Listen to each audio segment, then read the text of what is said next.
వదనం ధ్యాయేత్ సర్వ విఘ్నోపశాంతయే అనే శ్లోకం చదువుతూ పూలు అక్షతలు కలిపి పసుపు గణపతి పాదాల చెంత ఉంచాలి. పూలు అక్షతలు కలిపి పూజను దేవుని పాదాల వద్ద మాత్రమే చేయాలి. శిరస్సు పైన పువ్వులు కానీ అక్షతలు కానీ చల్లరాదు.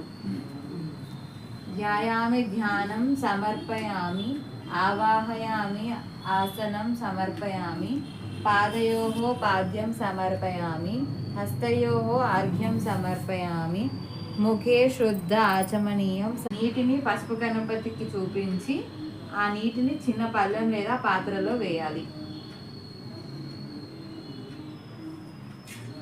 కుంకుమ పూలతో పూజించాలి. అగరబత్తులు వెలిగించి బెల్లం లేదా పండు నైవేద్యం పెట్టి షోడశోపచార పూజ చేయాలి.